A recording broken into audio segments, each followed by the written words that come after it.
青龙主不会真的来了吧？输人不能输阵，我们出去。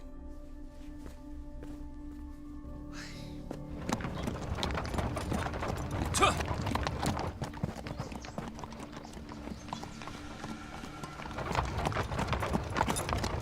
姑娘，咱们后会有期。文将军，君上且慢。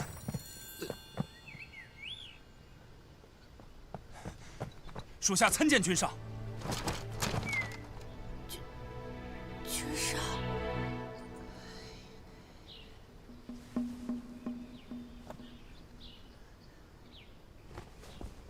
阿飞，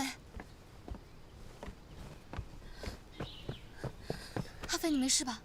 担心死我了。我能有什么事儿？你没事就行。文将军，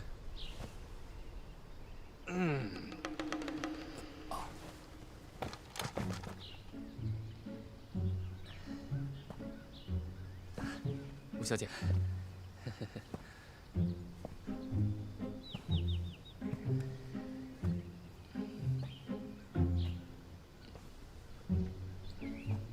他是皇帝。我听文将军说，他是前朝的皇帝。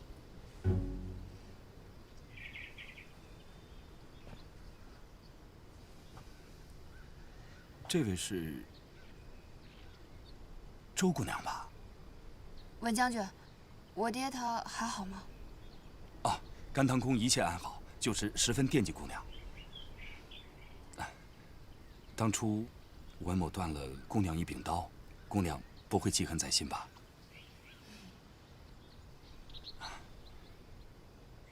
日前听说在华容，君上遇上了地煞的人，我派人过去之后，华容早已经封城了。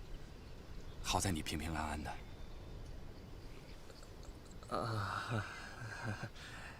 还行还行。千金之子，坐不垂堂。你孤身一人闯荡江湖，太危险了。那大可不必。你回去就帮我告诉甘棠宫，我不是一个人行走江湖，我还有。我可不认识什么君上。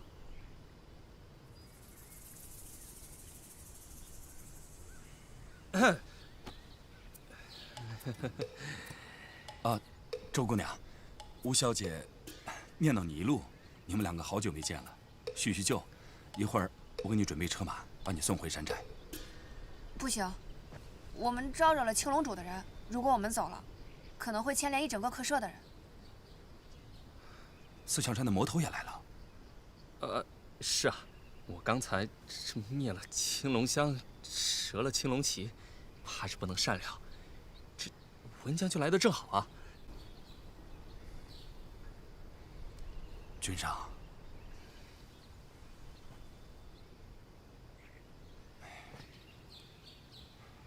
传令下去，立刻疏散百姓。是。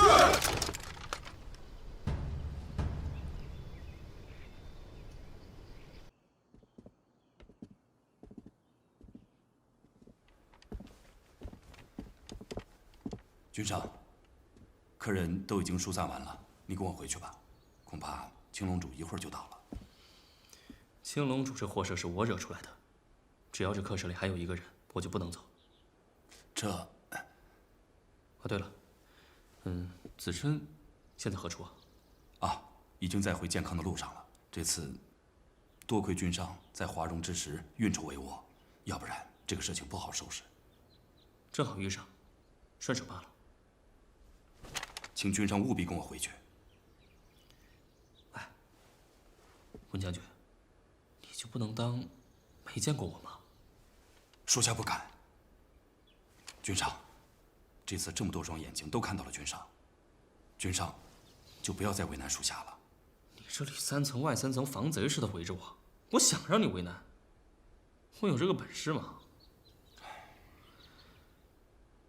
当初王林将军统帅3军的时候，我朝是何等的威风。如今王林将军不在了，我等军中将士都盼望君上能够早日回来主持大局。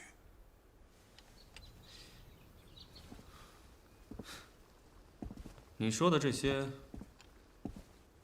我怎么都不记得了。是属下失言。无妨。对了，帮我去问楼下那个厨子要2罐牛肉酱上来。错过了，只怕今后都吃不着了。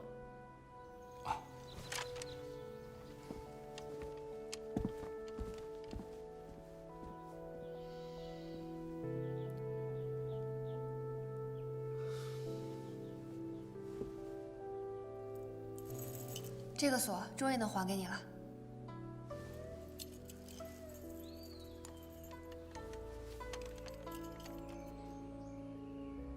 阿飞，你还在生谢大哥的气啊？哼，他呀，他除了腿，也就剩满肚子谎话了。他要是想说太阳打从西边出来的，也能坐在那儿滔滔不绝地说一天。不过，你说他好好的皇帝，为什么满江湖乱窜呢？其实，他也是个苦命人。他本名叫萧川，是前朝皇子。幼时遇到叛乱，皇宫被围，后来起了一把大火，本以为一个人都没能逃出来，谁能想到，有个老宦官冒死将小皇子送出了宫。后来前朝大将军王陵就把谢公子接回到了皇宫。可是好景不长，谢公子被送到邻国当质子。在这个期间，武将叛变，更改国号，前朝覆灭。后来王陵将军拥护谢公子为帝，想要光复前朝。难道这就是他隐姓埋名变成谢梅梅的原因吗？这有什么不好跟我说的？故国不国，改朝换代。谢公子放着锦衣玉食不去，一个人在外面闯荡江湖，应该是有什么难言之隐。他没有表明身份，也是自然的。差点把前朝皇帝捅成了马蜂窝。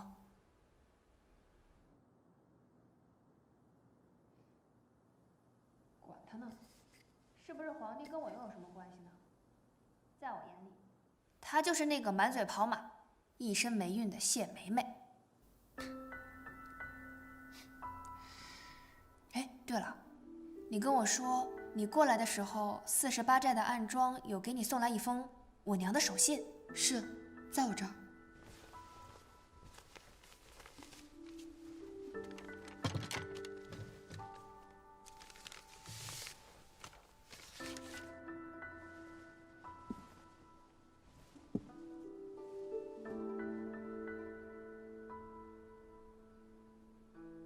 我娘说让暗桩直接送你回寨中。我娘这样说也有道理，你本就是千金小姐，就应该住在高门大院里，出门有香车宝马、丫鬟婆子伺候着才对，不应该跟我们天天在泥里打滚。48寨的生活虽然比不上你以前，但至少有人照顾你，衣食无忧。阿飞，我现在也不是什么千金大小姐了。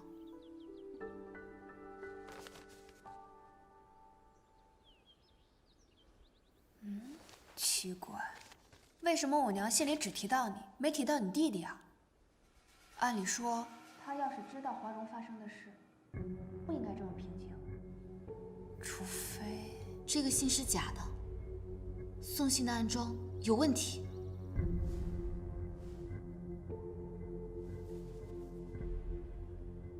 看来我得回家看看。不行，青龙主这事儿，我跟星云也脱不了干系。若是我们就这么跑了，怕是整个科社的人都要玩完了。哎，楚楚，我让文将军把你送到我爹那儿去吧，他一定会妥善安置你的。我哪儿也不去，我只想跟着你。不行啊，万一文将军和青龙主两拨人打起来，我怕我会无暇顾及你。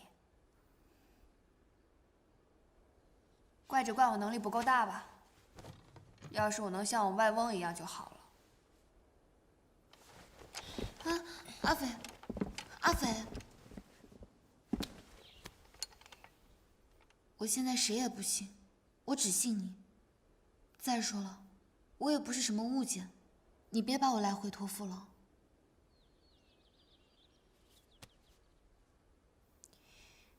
那行，你就在屋里待着，没我的信号，你千万别下楼。嗯。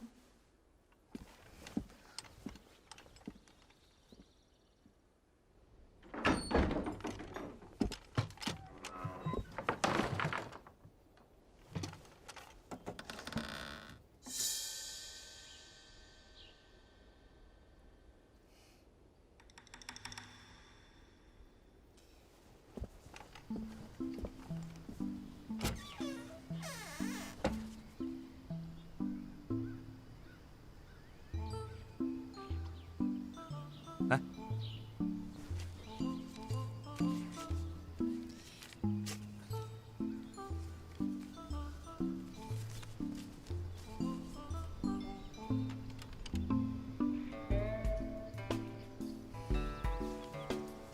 爱莫能助。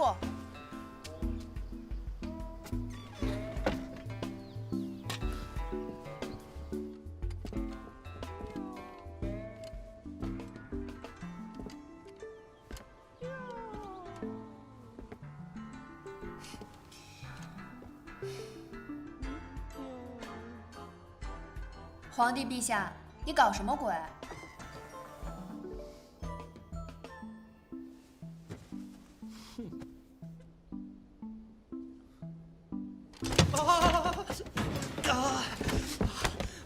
求女侠，顺手把我也给带走吧。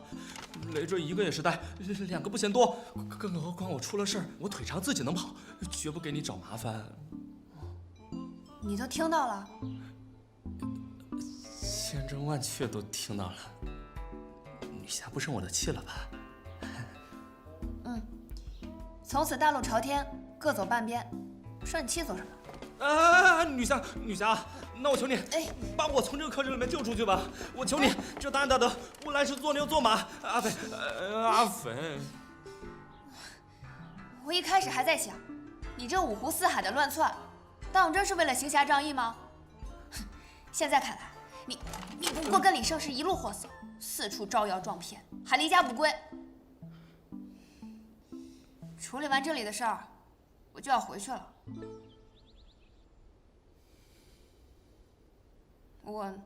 我劝你也早点回家吧。就你这三脚猫的功夫，免得你家人担心。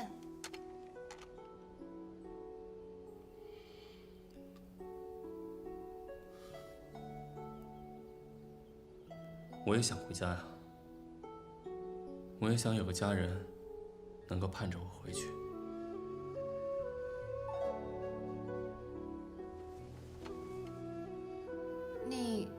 你没有家人吗？家人？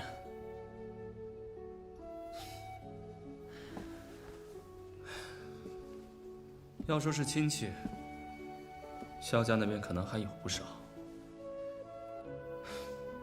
只是恐怕他们连半个家人都算不上。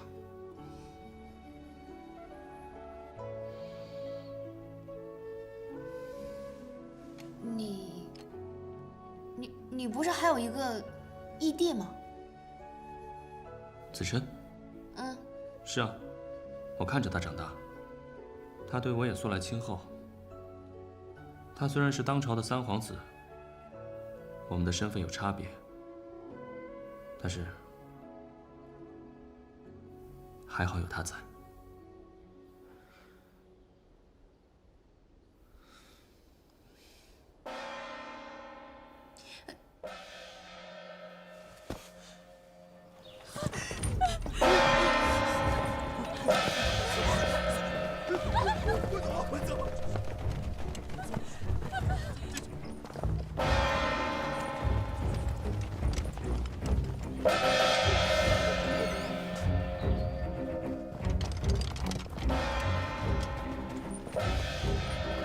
他们大白天的敲什么锣呀？猜不出来吧？就不告诉你。吉兄，外边铜锣声四起，看来青龙主他已经到了。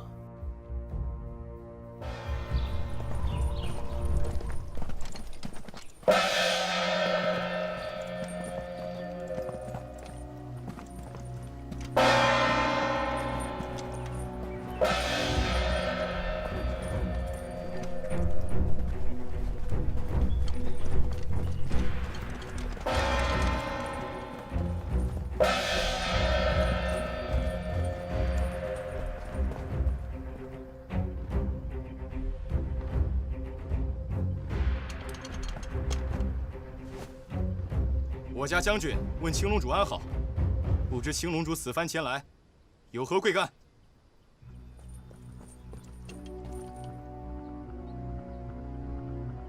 哦，我知道了，因为文将军是让自己的手下来传信，所以这个青龙主也是效仿文将军的方法，同样让手下来传信，摆架子。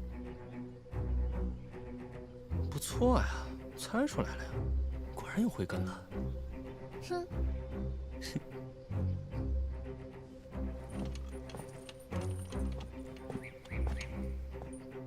我家主人言道：“此地南北不沾，但听说文将军在此，不速之客就不搅扰了。只是我家主人最近走丢了一条狗，听人说被人关在这客舍中，还有人公然烧青龙旗灭青龙香。我等不过是来讨要个说法。”文将军也是个讲理的人，想必不会怪罪吧？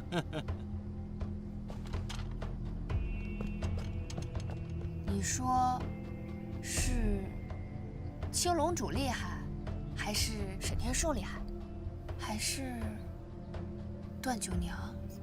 能与穆小乔齐名，自然是有他的过人之处。这江湖之大，高手更是如过江之鲫。要想在这些人里面分出个长短，那怕是一件极难的事情。不过我相信你能成为这样的人，但是前提呢，我们要先从这客舍里面出去。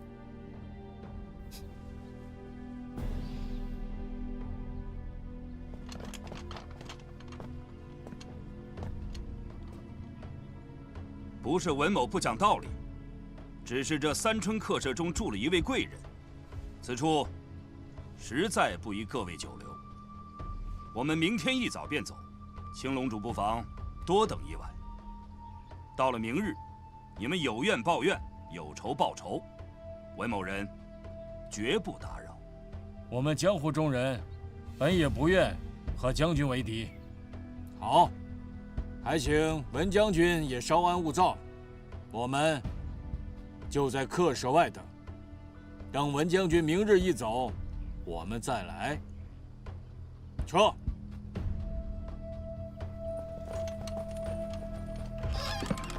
青龙主，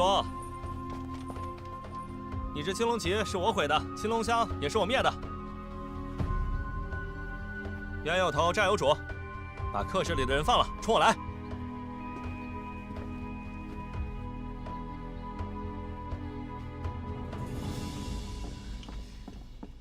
你故意的？这种情形只能如此了。文将军，你们说这次的主要任务是什么？护公子平安。是了，这就没错了。这种场合，以后有的是机会看。现在逃命要紧。哎，但整个客舍都被包围了。你还记得早上那个小白脸来的时候，华掌柜让他随便搜，结果一无所获吗？所以你的意思是说，客舍应该还有一条密道？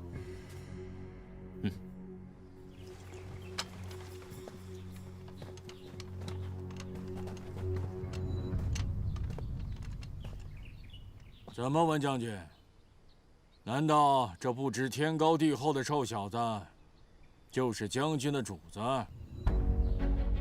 我几次来这客舍的时候，找你，你都躲得不见踪影。我刚才要对那臭丫头下手的时候，你又出来的那么及时，想必你在这肯定有个不为人知的藏身之处，赶紧从你的狗洞里面逃走吧！你既然这么厉害，想必出去自然有一番天地，那你还赖在这干嘛？还不赶紧走！周姑娘不可，此时若将她推出去的话，等于要了她的命了。他差点要了你们的命，都是因为他才惹出这么多事儿来，你还护着他。抱歉，在下实在不想参与你们的私事儿，只想问齐大侠，你们说的那个狗洞，到底是在哪儿？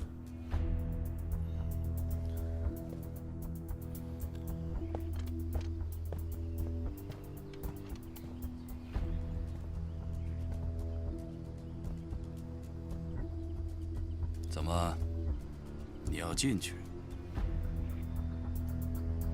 除非从我这儿过去。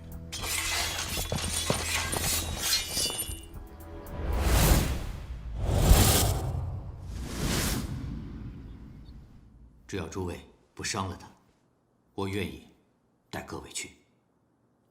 哎呀，楚楚还在楼上。我先行准备一下，一盏茶后，后院谷仓见。好。好。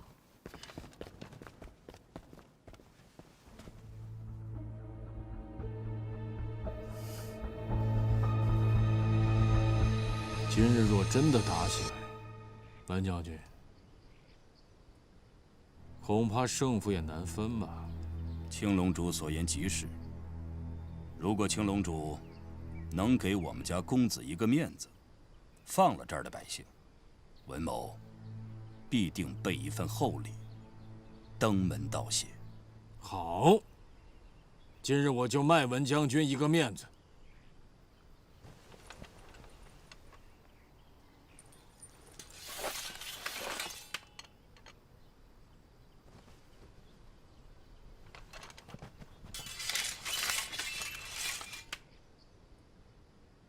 青龙香和青龙旗的事情就此作罢了，我也不会大开杀戒。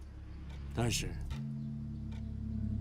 我的爱犬伶俐得很，今日若找不回去，恐怕日后我可不希望再有日后了。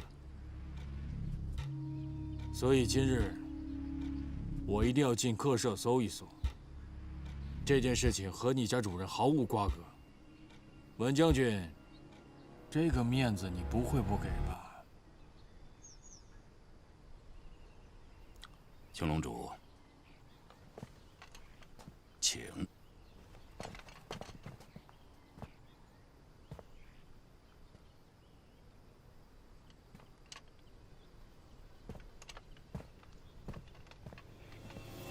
有手！是。你们怎么不打了？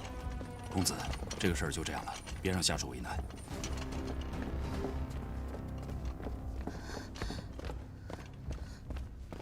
等等！哎，这两位姑娘，是我家公子的家眷。这两位贵人，还是有几分姿色的。刚说给我一个面子，怎么？反悔了？啊！我刚才突然又想了一下，我觉得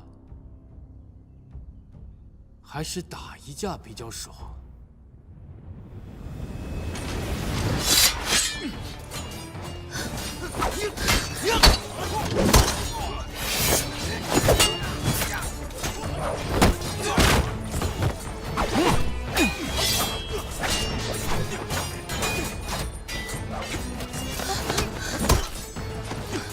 密道在谷仓附近，快走！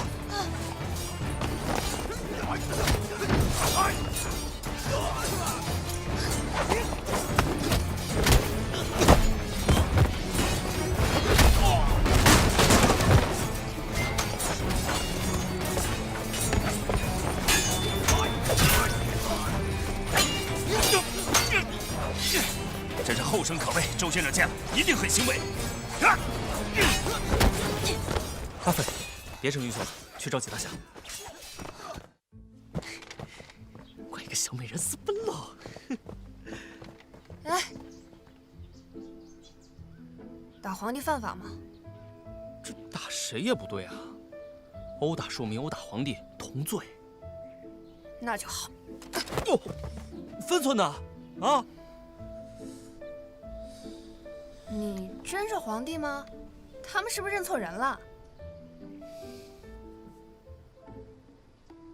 不对，文将军看起来挺靠谱，他应该不会那么瞎。所以，是你投错胎了吧？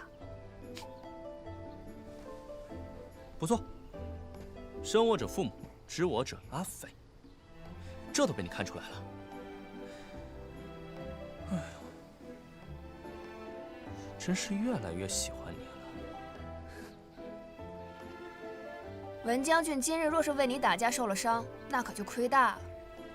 你放心吧，文将军是你爹手下的第一高手，青龙主从他那里讨不了什么好处。走，我们去谷仓找启大侠。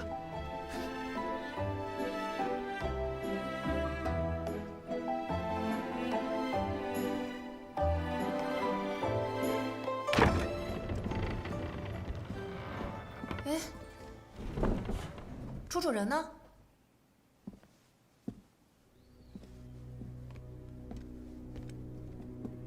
不用找了，人在这儿呢。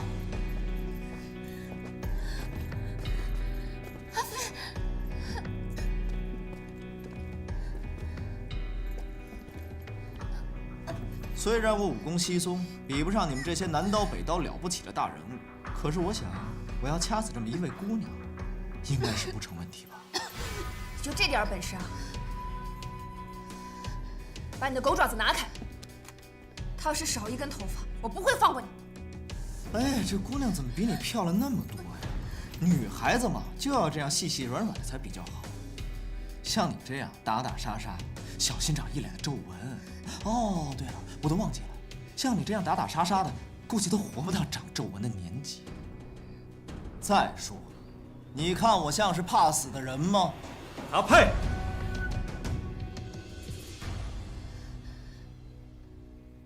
我听启大侠这样称呼阁下，想必阁下大名就是这个了吧？敢问尊称是否是殷呢？你知道什么？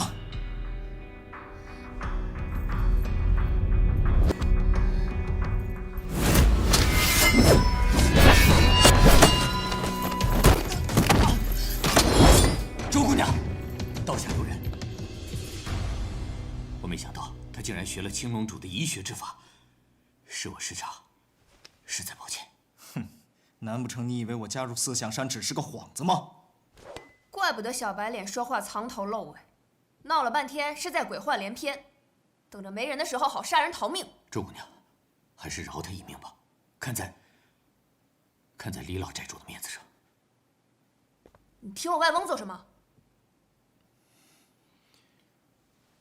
阿飞，如果我没有猜错的话，他应该是殷文兰之后。山川剑，双刀一剑中的那一剑。剑乃君子，山川剑殷文兰是正经八百的出身名门，而立之年后，自成一代宗师。可惜飞来横祸，满门被灭。就他，山川剑的后人，看什么看？真这么要脸，早干什么去了？此地不宜久留，我们还是先走。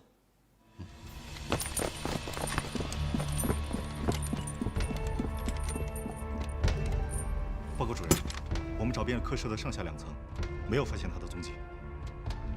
一群废物！去，把狗给我找出来！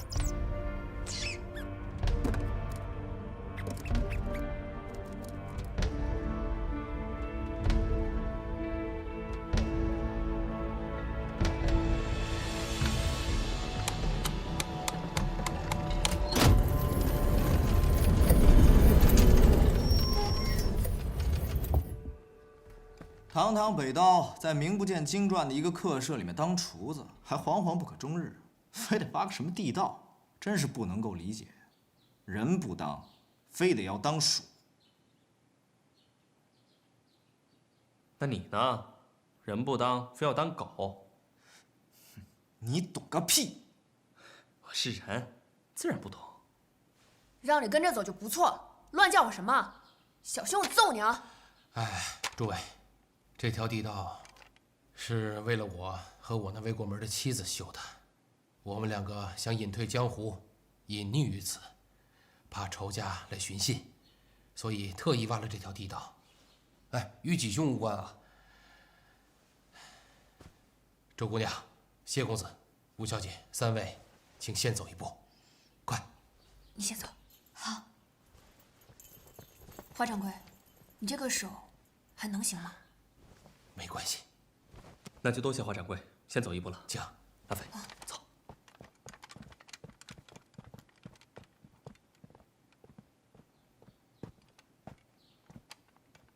阿培，跟我们走。走。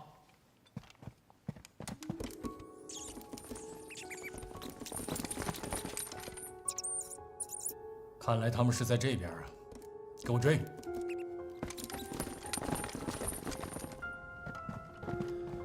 阿培，阿培，华兄，季兄以前听你的，以为他只是年少冲动，情有可原。可今天你算是见识了，这种人你还护着他吗？你是对我有救命之恩，但我今天绝不可以放过他。华兄，你时常将他是你的救命恩人挂在嘴上，不就是年轻的时候英雄救美，受了重伤，差点要了命，他救了你一命吗？哎，纪云辰，他救的那个女的，后来找到了你是吧？是。你为何将那仅剩的一颗九环丹给了那女的，去救这胖子？当年我入关之时，家师相赠一颗九环丹，常人服下，有疗旧伤之奇效。你自幼娘胎带病，身体虚弱，我想等你再长大些，再让你服下，或许能发精洗髓。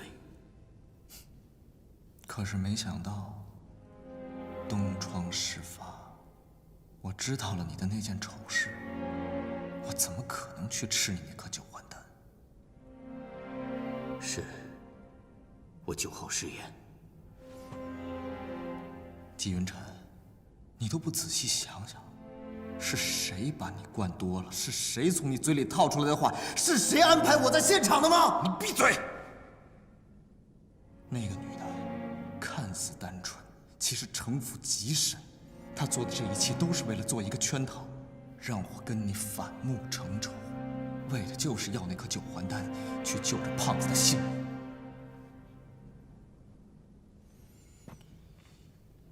你有半条命，都是我施舍给你的，你还要杀我？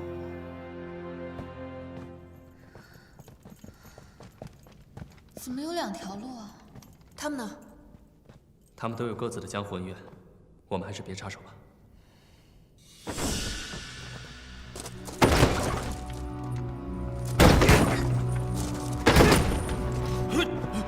华兄，快走！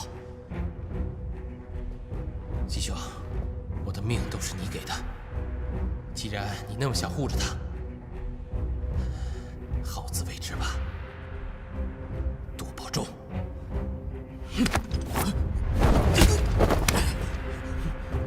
华兄，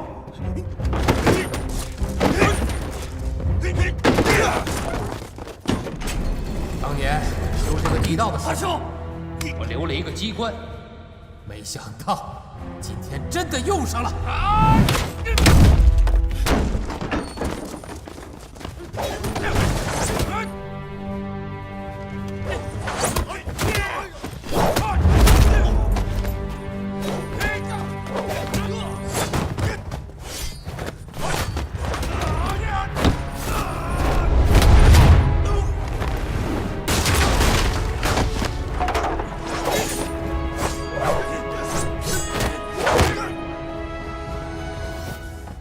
你怎么跟来了？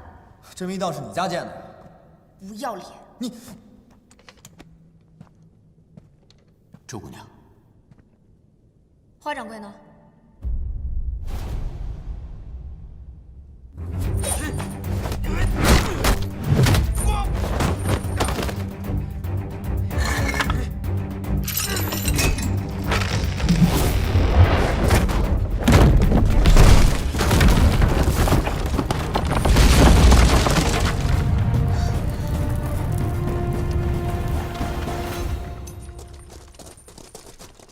林主任，文将军的人还在客室附近。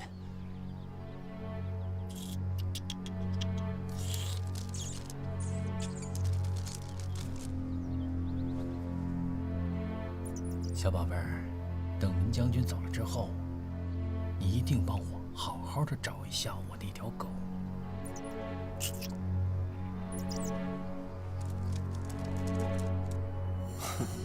胖子对这附近很熟，估计早安全逃脱了。这条路是往哪儿走的？这条路一直通往衡山脚下。在衡山脚下挖密道，衡山派没意见吗？周姑娘有所不知，当年两军在此地交战，打的是昏天暗地，民不聊生。衡山派一向颇受百姓敬重，有不少弟子都是山下人家的，他们自然不会无动于衷。可是，一旦插手，就怕会引火烧身。那后来呢？那一战，从掌门到几个辈分高的老人都折里头了。后来剩下几个零星的小辈，哪儿扛得起这么大一个摊子？有家的就回家了，没家的就跟着新掌门走了。新掌门带他们去哪儿了？据说那新掌门是老掌门的关门弟子，走的时候啊，也不知道有没有16期，后来也不知道去哪儿了。我看，咱们还是先走吧。嗯。走。阿飞，他怎么好像什么都知道？他大概满江湖跑的时候，净顾着听人家墙根儿了。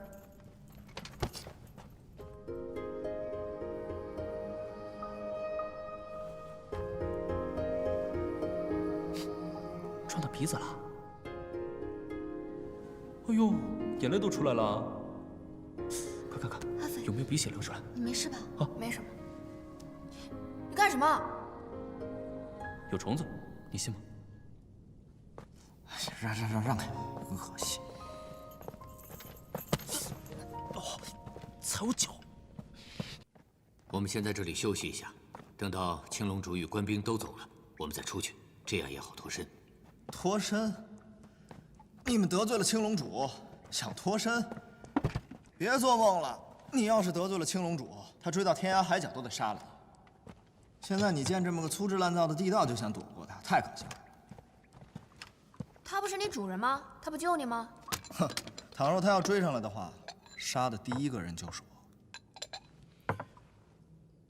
我听说别人都是收徒弟，这青龙主收了18个一子一女，方才才有人称你为少主。不敢当，自甘下贱而已。你们没有听说过有人管自己的狗叫做儿子吗？每次我们见他的时候，都要匍匐在地上跟他说话。他还给我们每个人身上都做了一个标记。那你这只呢？有吗？这么大个标记，你刚刚没看见呢？还真是作践自己啊！不敢当啊。不过我这个人呢，最聪明，最顺从，也最会巴结他，所以他时常带我在他身边。九龙叟那个老家伙太不上道了，连主人的脚趾头他都舔不着，所以他就只能捏起鼻子跟着我拍我马屁，所以我就带他出来解决这个废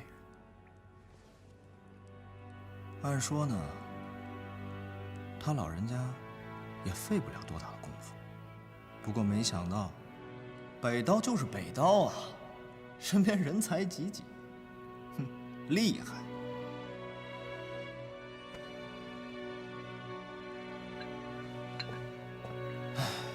让这九龙叟折在了里面。平时如果我狗仗人势犯点什么事的话，挨一顿鞭子也就算了。可是现在，一顿鞭子那是解决不了了。哦，回去要挨打了。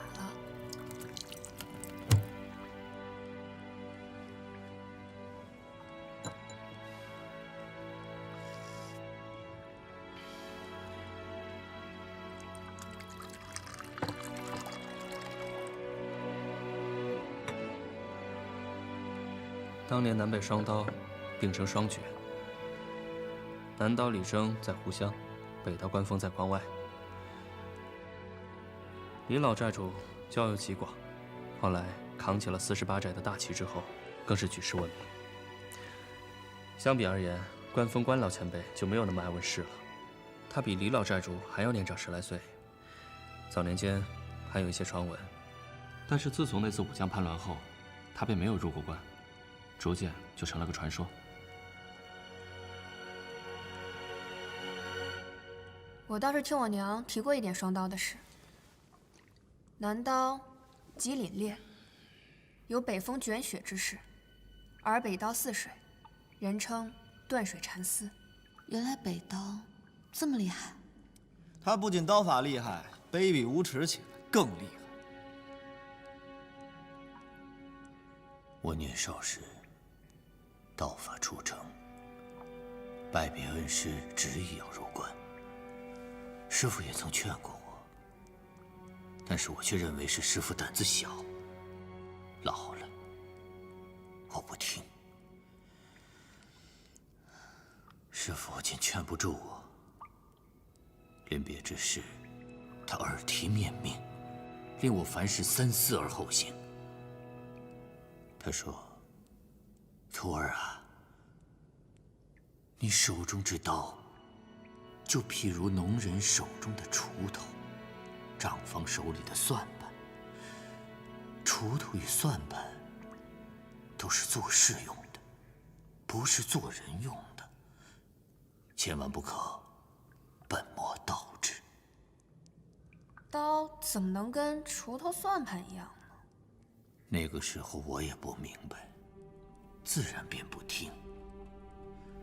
我心想，刀乃利器，这刀法中若有魂灵，那么断水缠丝就是我一手一脚一魂一魄，怎可被比作锄头算盘之类的蠢物？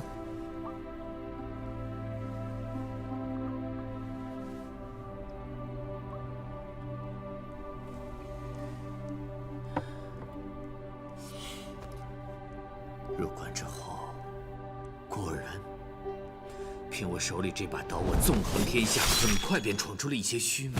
我好不得已，我有心想，就在此开宗立派，让北刀重现人间。半年之内，我连下7封战帖，打败1干高手，直到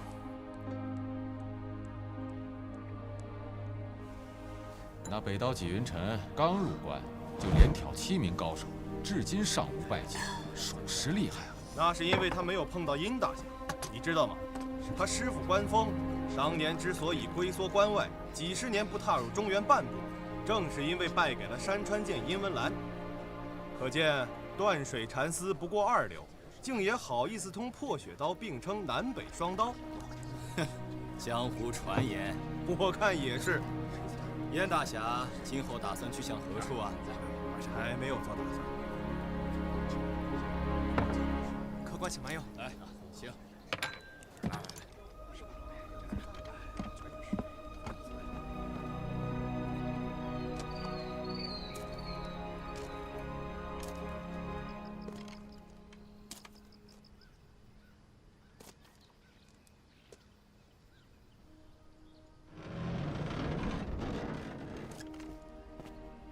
少侠，请回吧。殷文兰，你不敢应战是吧？好，我就在你府门前等你3天。你若依然闭门不出，我就公告天下，你山川剑不及我北刀。殷文兰。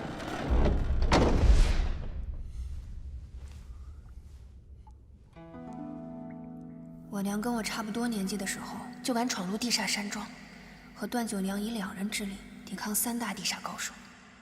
而段九娘20出头的时候，已经靠一双枯龙手横行江湖，就连纪大侠也是初出茅庐便一刀惊世，心里开始惦记着要开宗立派。可我呢？想什么呢？我在想，我手里这刀，确实和锄头算盘没什么区别。嗯。纪大侠，那后来发生什么事了？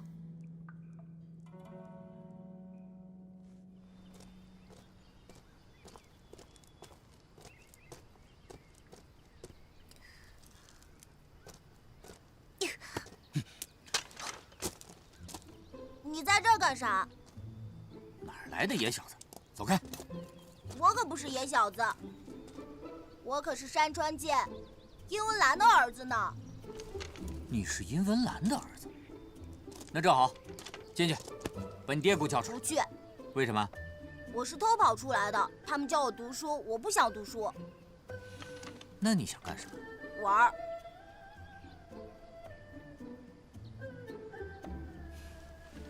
那好，叔叔就带你去玩，等你玩够了，叔叔再把你带回来，好不好？嗯。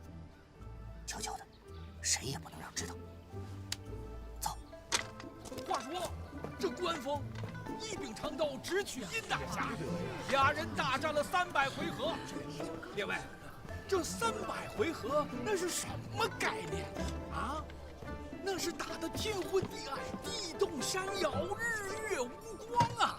嘿嘿，那是只见刀光不见人影啊！啊，毕竟是我殷大侠，那是武功盖世，那是举世无双啊！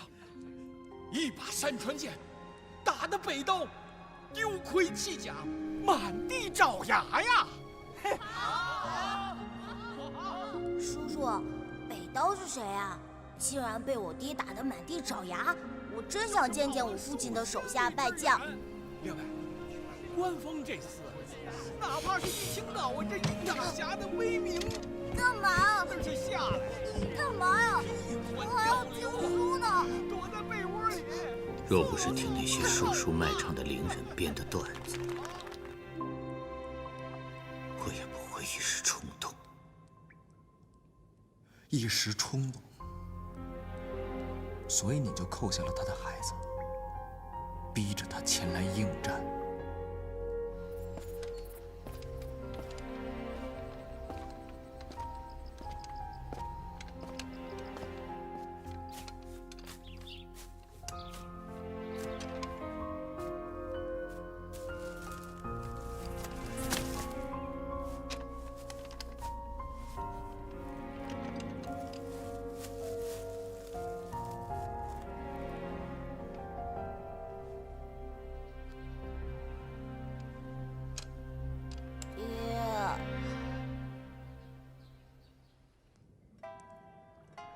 那孩子就是你吧？老爷，出事了。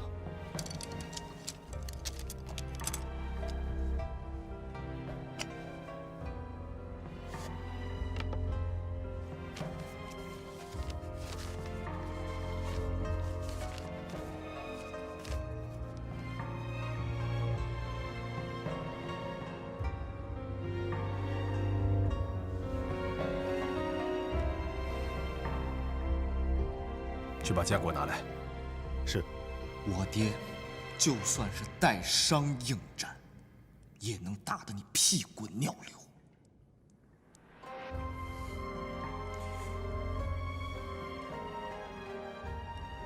没错，我不是易前辈的对手。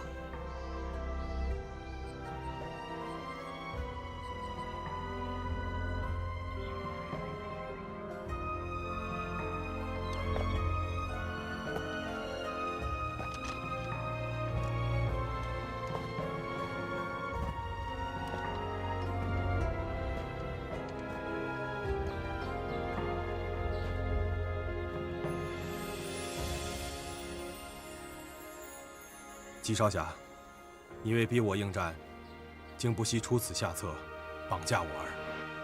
入师之仇，不得不报。今日，我就要为北刀正名。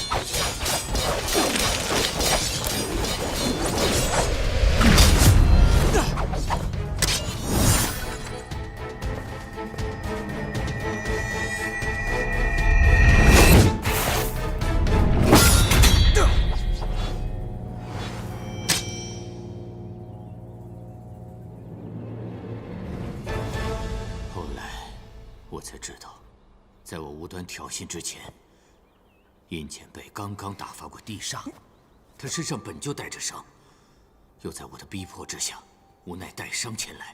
当时对战的时候，他本可以杀我。今日是输是赢，我北刀都认。大不了10年之后，一切从头来过。但是你硬生生将剑震断，你分明是在羞辱于我。纪少侠，往后这几十年，有的是你们刀山火海要找。我只是不希望你们这些后生无端折在我的手上而已。老爷，老爷，家里出事了，咱们家里被人抄了。什么？你把我爹引了出来，坏人趁虚而入，引得我们满门被灭，全家110号人，没有一个人活下来。怎么只有你还活着呀？你怎么还不去死啊？爹，爹，爹，爹，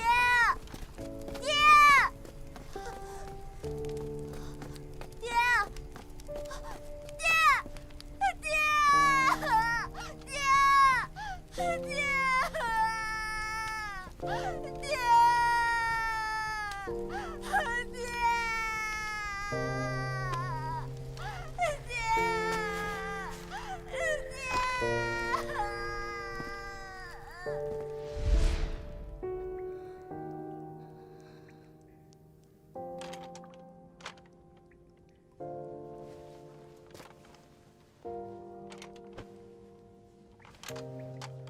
所以你送小英佩回去的时候，殷家已经被灭门了。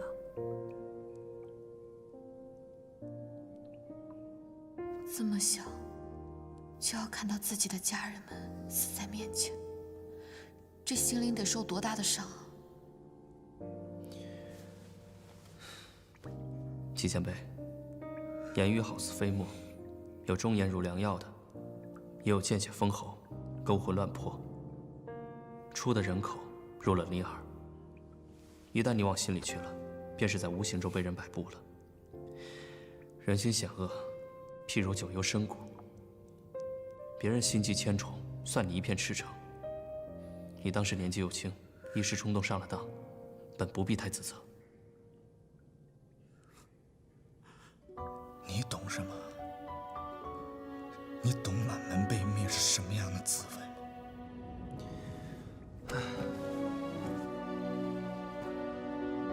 殷少侠，冤有头，债有主。你讨债讨错了人，别人纵然觉得你可怜，不怪罪你什么，你就真当自己赢了吗？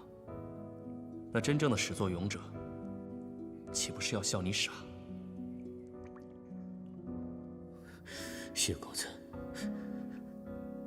不必为我开脱，是我犯了错，我欠的债没什么好提来的。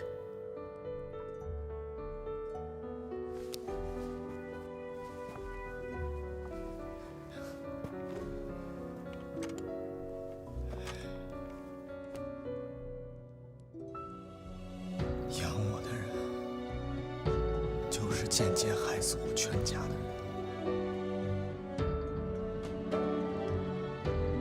你是无意之中得知殷家覆灭和纪云尘有关，因此愤而出走，又碰巧遇上了青龙主，把你捡了回去。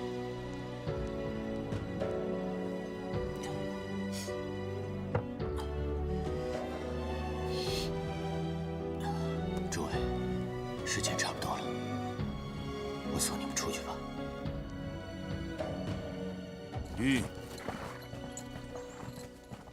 将军，如何？可有行踪？君上这一跑，简直就像是鱼入了海。君上此次带着周姑娘和吴小姐，肯定要比一个人的时候目标大一些。要不要属下再去寻找一番？罢了，君上要去哪里，我们岂能拦得住？你们先回营，把这件事禀报给甘棠公。是。撤。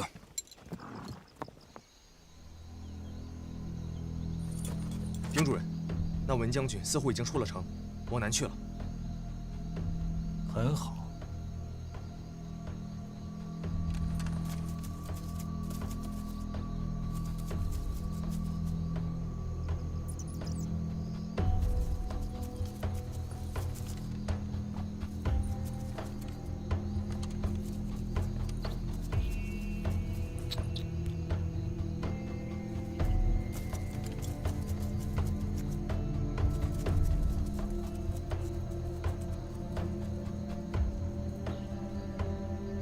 那是衡山方向。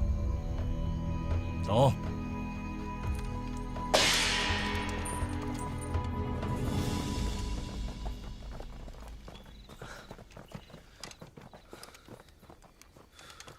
出来了，多谢纪大侠带路。不必客气，谢公子准备去往何处？哎，我不过是一个闲人，何处不可去？不过二位闹了这么大一场，要去哪里呢？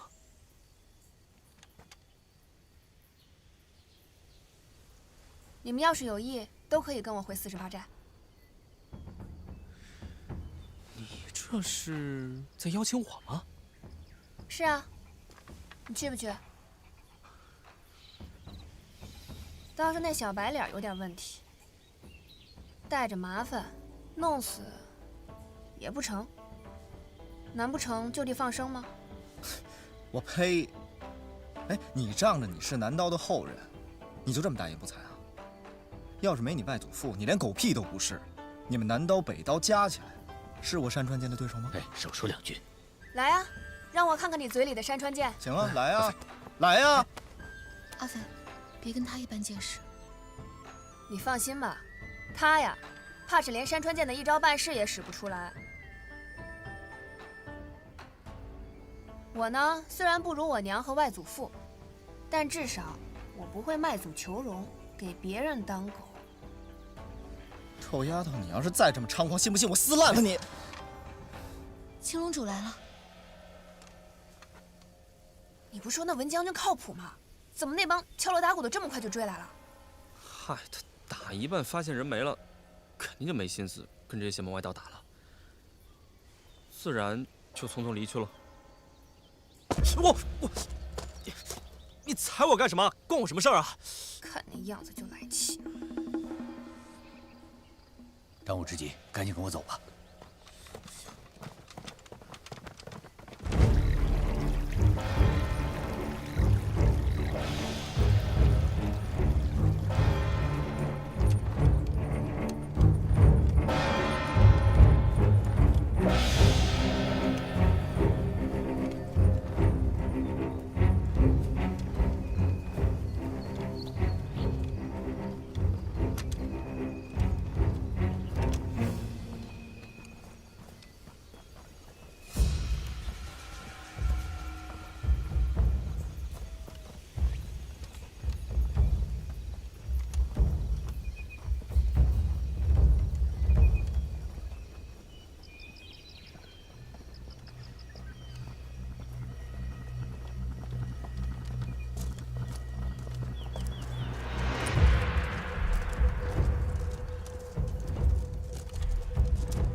地处偏僻，我相信应该已经甩了他们了。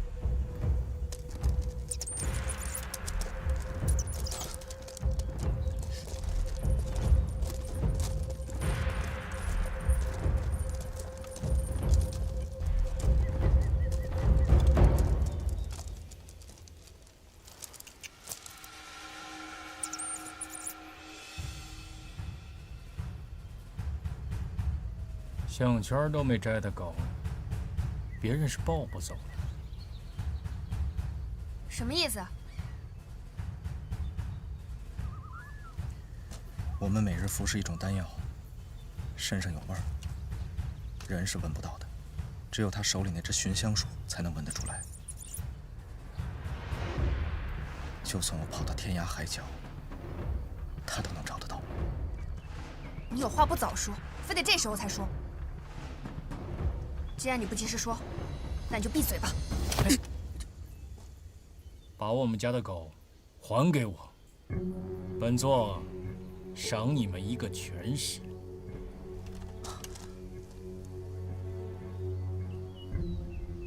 是吗？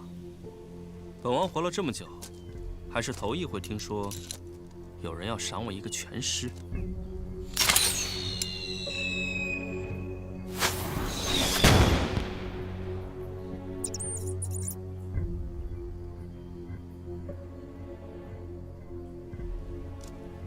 本王刚开始还有点不信，不过看青龙主这不打自招的阵仗，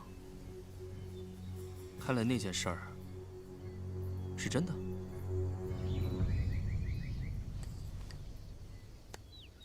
把山川剑交出来，本王保你一命。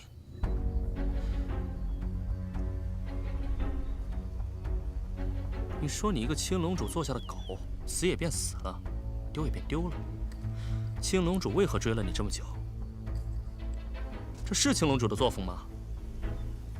哼，少侠，你自己前后编了那些瞎话，哪一句对得上？劳烦以后编瞎话多费点心思，动动脑子。哦，原来闹了半天，他追杀你是因为你偷了青龙主的东西，还糊弄九龙总那个大傻子为你保驾护航。要不是猜出这把山川剑可能在你身上，你真的以为本王会捞你一命？你是不是觉得我傻呀？我说文将军为什么会突然出现在此地？敢问阁下，是哪一位贵人啊？出来一个能帮我的人。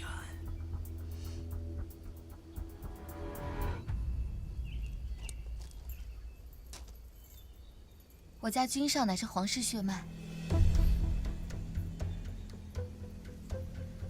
不错，我的身份高贵，所以文玉要一直保护着我。但是我又不喜欢别人跟着，所以他们为了我的安危，就给了我把少剑。只要少剑一放，不管我在哪儿，他们都会来保护我。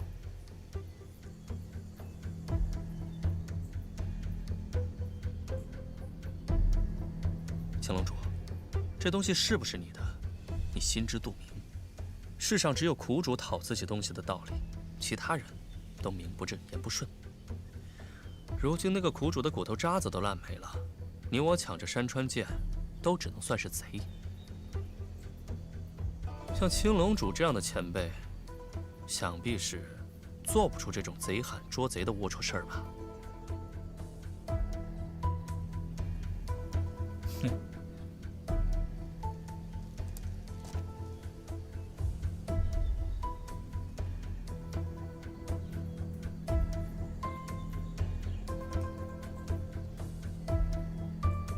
走吧。多亏有西皇子在。瞧他那得意样。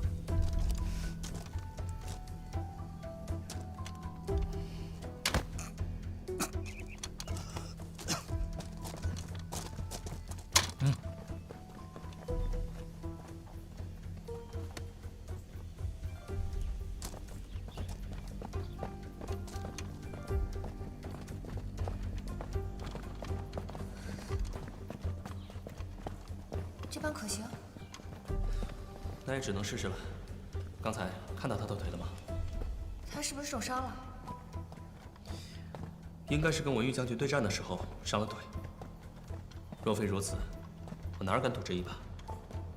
不过文玉本人未必斗得过这臭名昭著的大魔头，但架不住他手下兵多，而且个个令行禁止，先前总该让他吃了瘪。倘若不是青龙主有伤在身，哪怕我今天唱了空城计，也无可奈何。若真是有后援，想必也未必能唬得住人家。如今这山间乍看平静一片，我越是有恃无恐，青龙主就越是好好掂量掂量。主人，真的不追吗？文将军口中的那个贵人，想必就是眼前的这位少爷了吧？刚才我们已经吃了文玉一次大亏，险些折在那三春客舍外。难道你就没看出来，文玉为什么突然就走了吗？如果他真的是皇室，这件事恐怕就麻烦了。确实，主人说的是，我们也不好与朝廷为敌。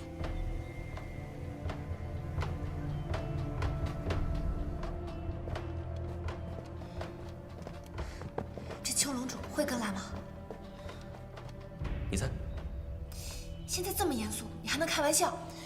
我的谎话应该撑不了太久，我们还是先找地方躲起来吧。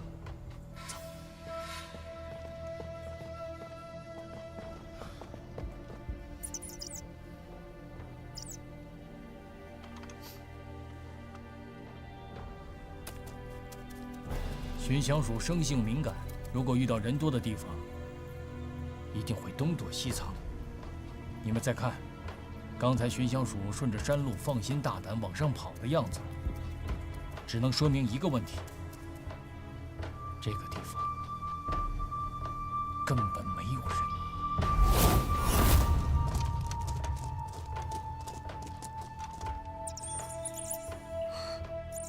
不好，露馅了！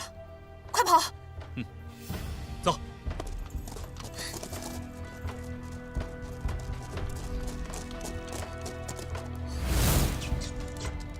差点忘了那该死的老鼠。你们先走，我蹲后。走。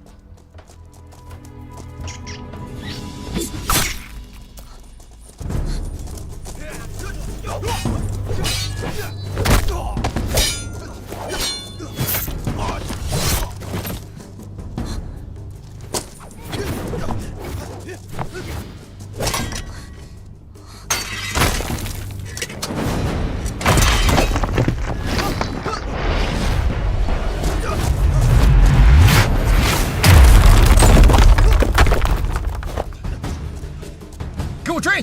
是。阿斐呢？周姑娘留下来断后了。他断什么后啊？这分明是断我的后嘛！徐大侠，这样，你先带吴小姐走，我去找阿斐。好，稍后跟你们会合。若是半个时辰后还没有见到我们的话，我带他们俩先进入衡山密道，然后我再送吴小姐去48寨。好，多谢。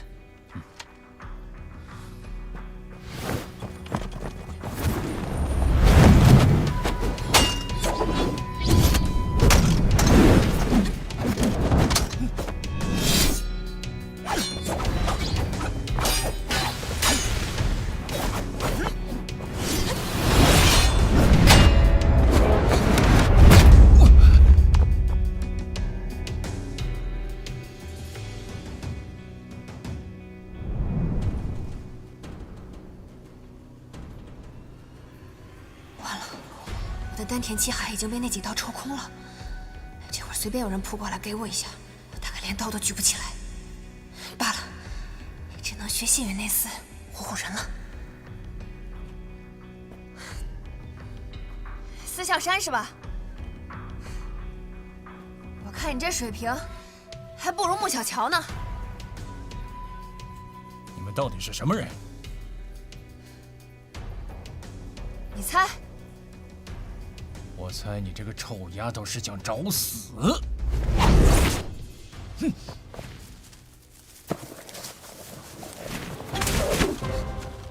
抢好了，这这招可是有横断天河之威，让你开开眼。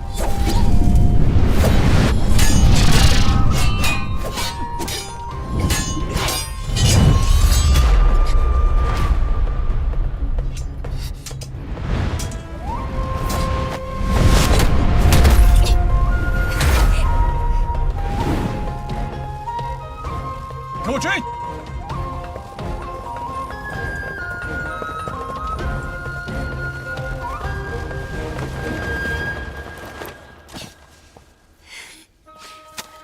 你单挑青龙主，你怎么不上天呢你？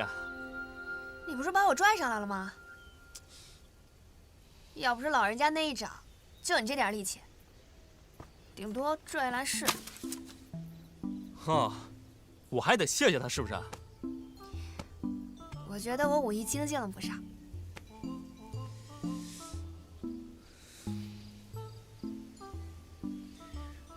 笑什么笑啊？这货全身透着古怪，我却依然能无端的信任他，是不是占了脸的便宜？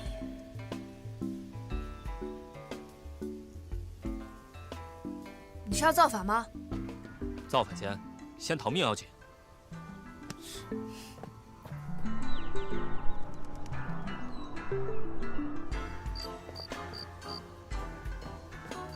你找什么呢？密道应该就在这附近了，非常隐蔽，挺难找的。阿飞，阿飞，这边这边。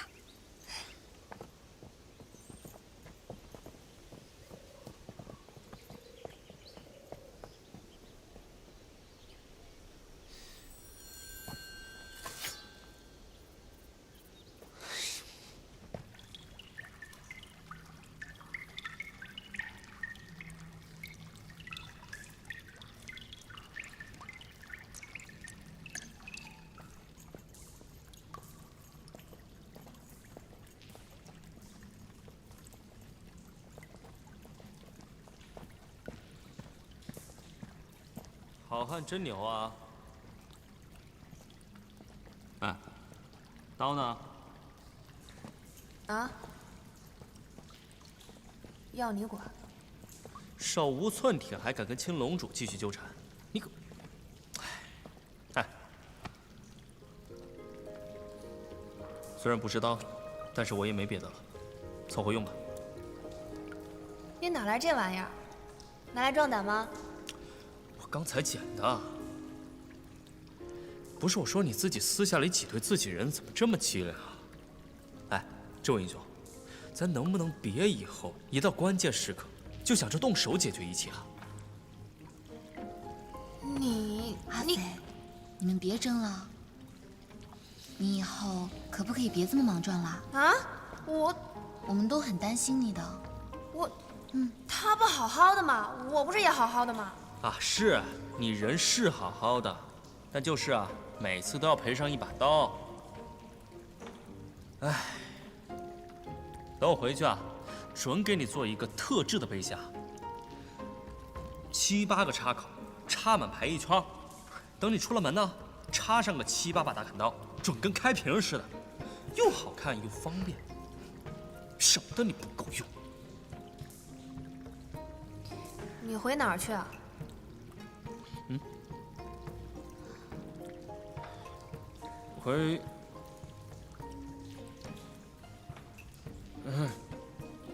跟你回48寨呗。走了啦，阿飞，快点走啦。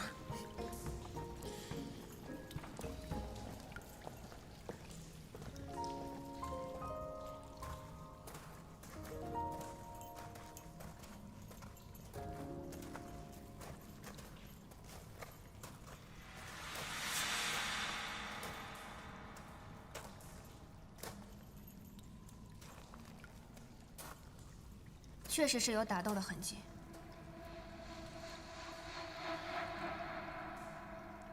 我看青龙主啊，多半伤得不轻，我们可以先在里面避一避，他也不会逗留太久。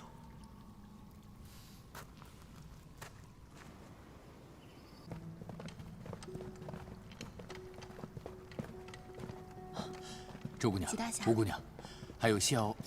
那个，都是蒙他们的，叫我小谢就好。哦，那请问谢公子，刚才你与青龙主所说的山川剑是怎么回事？这八成是他瞎编的。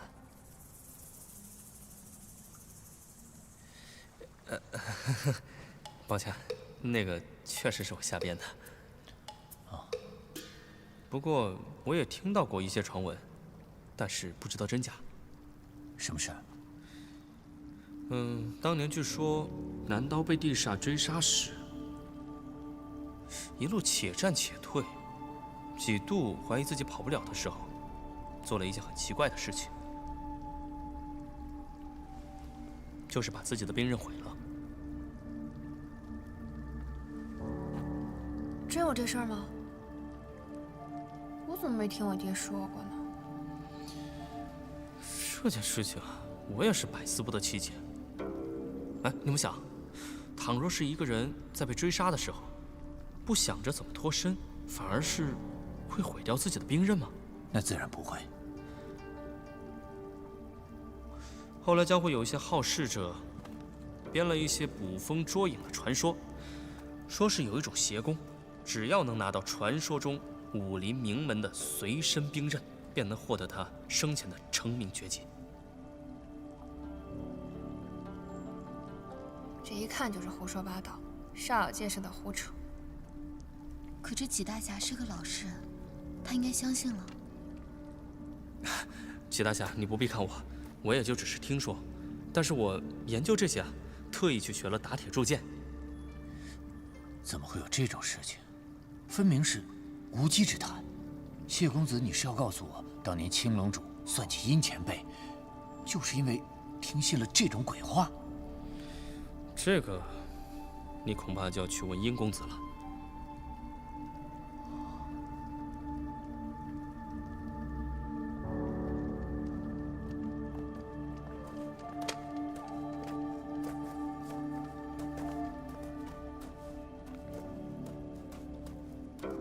殷少侠，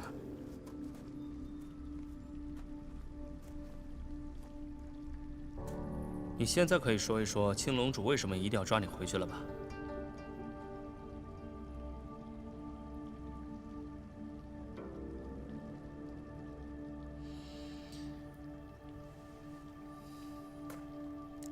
你多年前得知殷家庄覆灭的真相之后，一怒之下与你的养父反目，这个我倒信。但是我不信你在青龙主座下忍辱负重这么多年，竟然会大老远跑过来杀一个已经废了我功的人。所以他表面上气势汹汹的带着九龙叟来找麻烦，实际上是想借刀杀九龙叟。他先是不分青红皂白的就要杀人，然后在你一根筷子打掉他的4名鞭之后，没有说躲开，反而是进了三春客舍，直接就来找你麻烦。那是他故意找茬。不错。挑了事情之后，他又顺理成章的被你抓住，还嫌麻烦不够大，不断激化矛盾，叫你杀了九龙叟。怪不得这一路不要脸的跟着我，被抓了还不跑。后来青龙主赶来，跟文玉冲突上，他才趁乱跑了出来，还打算劫持吴姑娘。这样一来，他就能借上文玉之势了。虽然没有成功，但是也机缘巧合的跟我们跑了出来。周姑娘，你既然这么聪明，那你干嘛要问我？跟殷公子算无一策比起来，在下可就是个蠢人了。他已经不能拿刀了，你就没有想过，一整个客舍的人都杀不了九龙叟，那你怎么办？你这个野丫头，从哪儿来的这么好的运气？家世深厚，刀锋锐利，又被惯出了一股不知天高地厚的愚蠢。哎，你这话，你到底是想骂我还是想夸我？我要是当年不被这个纪云辰带出山庄，学了山川剑，你今天连给我提鞋都不配。你说谁？说你呢？你何必和这种人一般见识？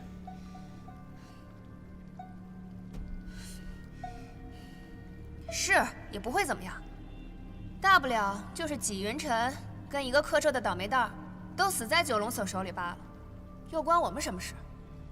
所以，你只要随便找一个借口，说跟纪云晨有仇，身为邪魔歪道，跟北道后代有仇也是理所当然，九龙叟根本不会怀疑。